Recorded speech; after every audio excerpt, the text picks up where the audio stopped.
ሰላም ጤና ይስጥልኝ እንደምን ቆያችሁ ውድ አድማጮቻችን የፋስ ስፖርት ዩብ ነው።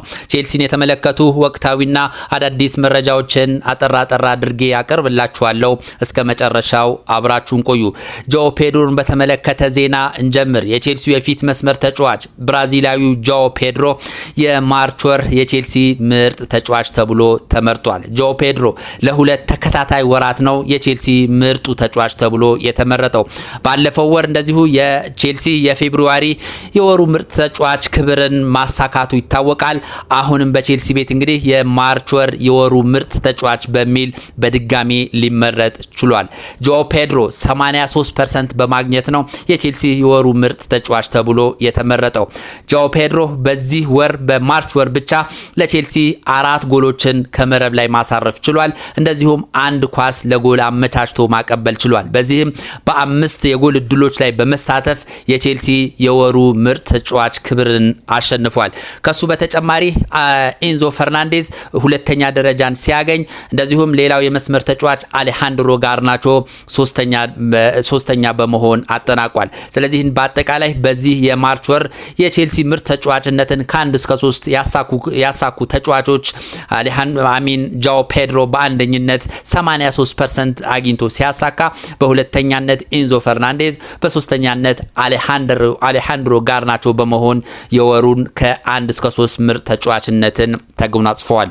ሌላው የነ ሪስ ጀምስን የሽምግልና ሂደት እንመልከት። ዛሬ በበርካታ መገናኛ ብዙሃን ቼልሲን በተመለከተ ከተሰሙ ዜናዎች መካከል ሪስ ጀምስና ጓደኞቹ ወደ አሰልጣኝ ሊያም ሮዚኒየር ቢሮ አምርተው ነበረ።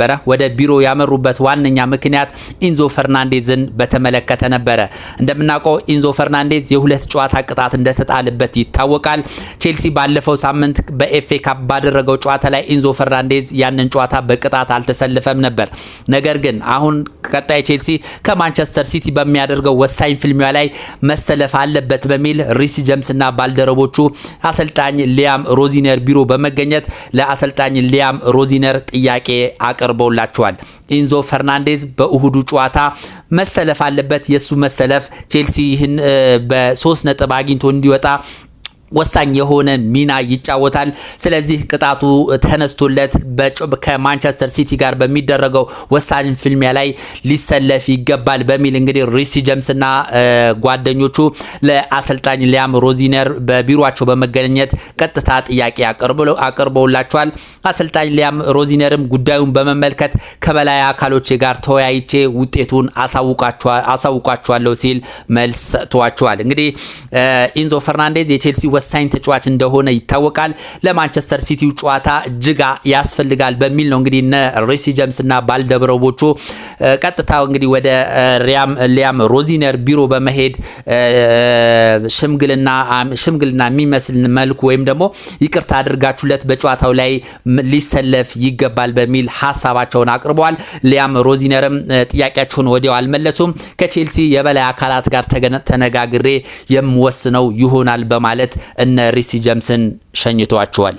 ሌላው በቼልሲ ቤት በተሰማ ዜና ቼልሲ በክረምቱ የዝውውር መስኮት አንድ ሁነኛ በረኛ ለማስፈረም ከፍተኛ እንቅስቃሴ መጀመሩ ነው እየተገለጸ የሚገኘው። የቼልሲ የስፖርት ዳይሬክተሮች ወይም ደግሞ መልማዮች አይናቸው ያረፈው አሁን ላይ የሰንደርላንዱን በረኛ ሮቢን ሮይፍስ ላይ ነው። ይህ በረኛ በዚህ ዓመትም ድንቅ እንቅስቃሴ ከሚያሳዩ በረኛዎች መካከል አንዱ ነው። ቼልሲ በሳንቼዝ ያን ያህል እየተማመነ ባለመሆኑ በረኛ ማስፈረም አለብኝ የሚል ሐሳብ ውስጥ ገብቷል። በዚህም እንግዲህ ቼልሲ የሰንደርላንዱን በረኛ ሮቢን ሮይፍስን ለማስፈረም ከፍተኛ እንቅስቃሴ እያደረገ እንደሆነ ተዘግቧል። ይህ በረኛ እንግዲህ አሁን ላይ ምርጥ ከሚባሉ እንግሊዝ ፕሪሚየር ሊግ ላይ ከሚጫወቱ ድንቅ በረኞች አንዱ ነው። ይህ በረኛ በሰንደርላንድ 9 ሚሊዮን ፓውንድ ነበረ ሰንደርላንዶች ያስፈረሙት። ነገር ግን አሁን ላይ ከ50 እስከ 60 ሚሊዮን ፓውንድ እየጠየቁበት ይገኛሉ።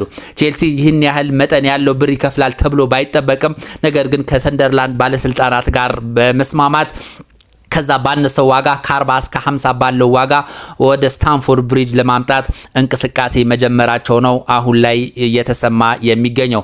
ቼልሲ እንግዲህ እነ ጆርጊንሰን በረኛ አለ፣ እንደዚሁም ሳንቼዝ አሉ። ነገር ግን እነዚህ በረኞች ወጥ የሆነ አቋም ማሳየት የተሳናቸው በመሆኑ ቼልሲ ሌላ በረኛን ወደ መመልከት እየሄደ ይገኛል። እንግዲህ በዚህም እንግዲህ የቼልሲ ቁጥር 1 አይን ያረፈበት በረኛ የሰንደርላንዱ በረኛ ሮቢን ሮይፍስ ነው በሚል በበርካታ መገናኛ ብዙሃን እየተዘገበ የሚገኝ ዜና ነው።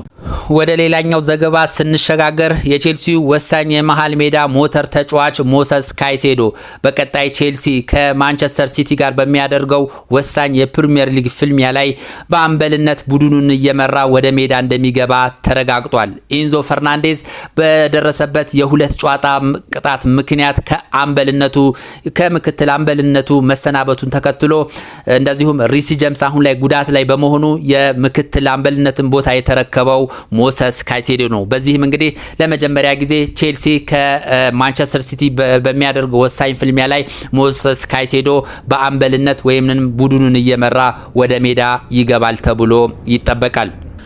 ባለፈው ሳምንት በተደረገው የኤፍኤ ካፕ ፍልሚያ ላይ ሞሰስ ካይሴዶ ባለመሰለፉ ምክንያት የአምበልነቱን ቦታ እየመራ የገባው የቼልሲው የወሳኙ ተጫዋች ኮል ፓልመር ነበረ።